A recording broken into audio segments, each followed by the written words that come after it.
প্রধান উপদেষ্টার বিশেষ সহকারী ফয়েজ আহমেদ তৈয়ব দুদকে তদন্তাধীন প্রকল্পে অর্থ ছাড়ের সুপারিশ করেছেন। এমন একটি খবরে সামাজিক যোগাযোগ মাধ্যমে তীব্র প্রতিক্রিয়া হয়েছে।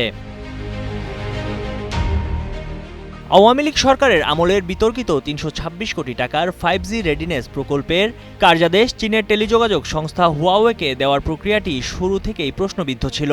অভিযোগ, সরকারি ক্রয় নীতিমালা লঙ্ঘন করে হুয়াওয়েকে কাজ দেয়া হয়। অন্তর্বর্তী সরকারের সময়ে এ প্রকল্পের দুর্নীতির বিষয়টি ফের সামনে আসে।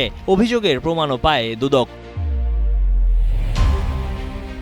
18 জুন দুদক মন্ত্রণালয়কে জানান, তদন্তাধীন একটি প্রকল্পে অর্থ ছাড় করা আইনসিদ্ধ হবে না। 22 জুন ডাক, টেলিযোগাযোগ ও তথ্য প্রযুক্তি মন্ত্রণালয় সংক্রান্ত প্রধান উপদেষ্টার বিশেষ সহকারী ফয়েজ আহমেদ তৈয়ব দুদককে একটি ডিও লেটার বা আধা সরকারি পত্র দেন, যেখানে প্রকল্পের অর্থ ছাড়ের বিষয়ে দুদকের মনোযোগ ও সহায়তা কামনা করা হয়। টানা সপ্তমবারের মতো বেস্ট টিস্যু পেপার ব্র্যান্ড হিসেবে স্বীকৃতি পেয়েছে বসুন্ধরা টিস্যু। ডিও লেটারে বলা হয়, দেশের বৃহত্তর স্বার্থে বিটিসিএলকে প্রযুক্তিগতভাবে পিছিয়ে পড়া থেকে রোধ করতে এবং এডিপি বাস্তবায়নের হার নিশ্চিত করতে প্রকল্পের কার্যক্রম চলমান থাকা একান্ত প্রয়োজন।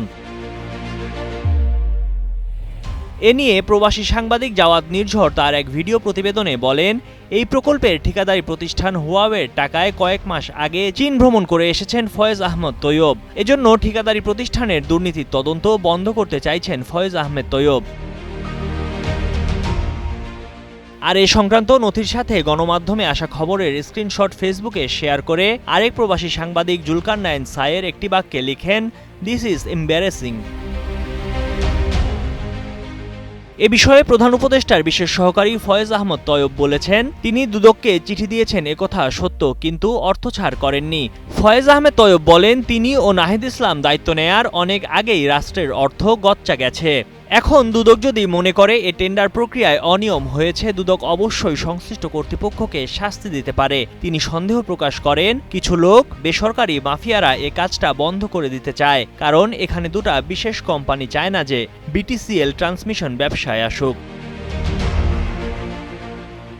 Desk report, Kaler Kantho.